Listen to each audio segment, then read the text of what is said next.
Former Secretary of State Colin Powell's emails were hacked by DC leaks, which may be tied to Russian intel.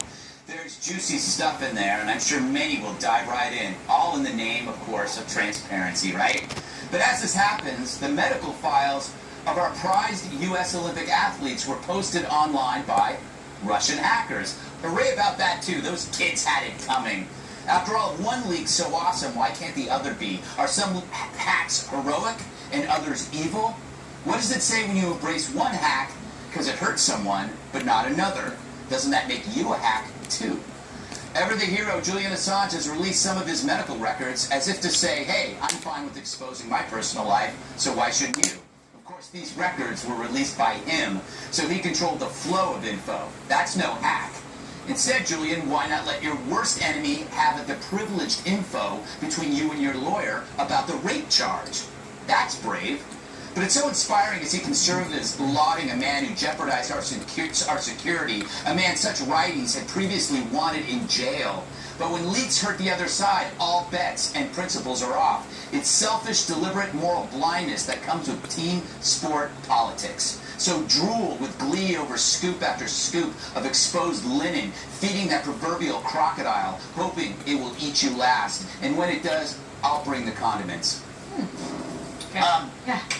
Look, spicy mustard. If you enjoy going through Colin Powell's emails, would you still be happy going through Jennifer Lawrence's naked pictures or an Olympian's medical records? How are they different? They were stolen. Well, right, versus someone who voluntarily releases their medical records, like the candidates running, and they're saying an interest in transparency, but not in deceit, where someone will go and hack somebody's personal information. Look, I'm not for the hacking, but nevertheless, now it is out there. So then there is a discussion to be had in terms of political analysis of how it may or may not impact, which is also separate and distinct from a more moral discussion to say, is this the right thing? Is this the right thing ethically? Then should news organizations put this information forward because of that, the hypocrisy of it? So these are the interesting questions that it raises, but it's at multiple levels. Eric, I'm thinking long-term on this, that at some point FNC, where we work, will be hacked, and all those emails we send back and forth, stuff I say about Juan and me, and yes,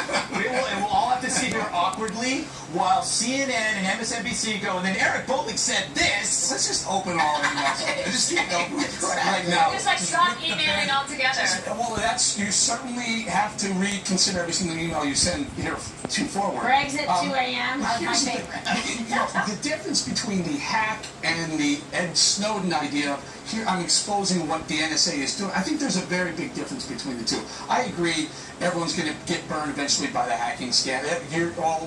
Every single email is going to get exposed, and we're going to have to back and fill everything. But when Ed Snowden points out that something is going on that affects every American that may be unconstitutional, I think that's a very different thing.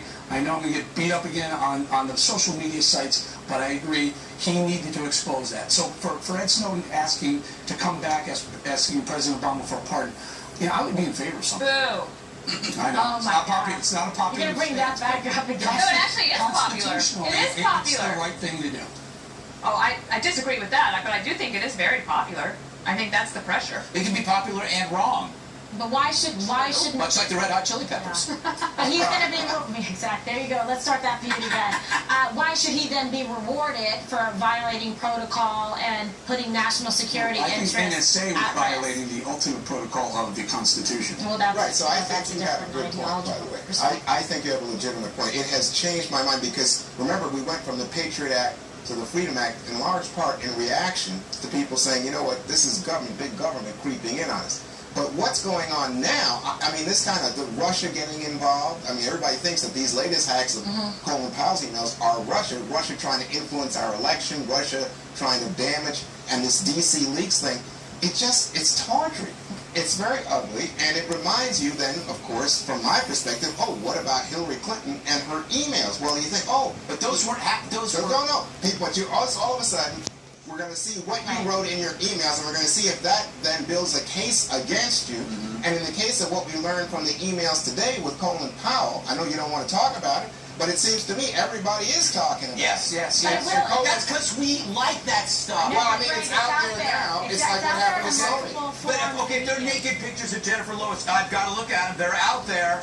No, so they're out there. Oh my goodness, this is terrible. No, but So a Greg, political that doesn't donor- affect the U.S. presidential election, and a lot of the problem is the stuff that's in the Colin Powell emails reflects the narrative that's been going on and the discussion and the questions. Doesn't excuse it. I didn't say excuse it. That's But a you're still different going to debate. use it, Kimberly. I'm telling you that the electorate make me is hearing it, and then November 8th, perhaps it impacts. But He's there talking has about to be her some health. sort of He's talking consistency, about right? Bill Clinton. Yeah, he's talking about the fact that they have a loose relation with the truth, that they're not honest. No, I with think Clinton. where he said, So I mean, you this had a is a political problem. donor, a guy Yeah, who's that's a loser. Yeah. Right? He bet on the wrong candidate. He's now writing to Powell, trying to ingratiate himself with the You hear what he powerful said, Powell. And he says Yeah. Obama and Clinton hates Obama. All right, stop. And then he You says can't stop him. he says Trump is a nationalist. All right. I I'm releasing my medical records, so you don't have to hack me. This is from my doctor.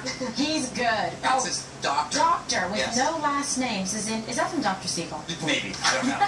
Coming up, there are consequences to deception. Katie Couric and filmmakers of her documentary Under the Gun may now have to pay for the misrepresentation. Details next.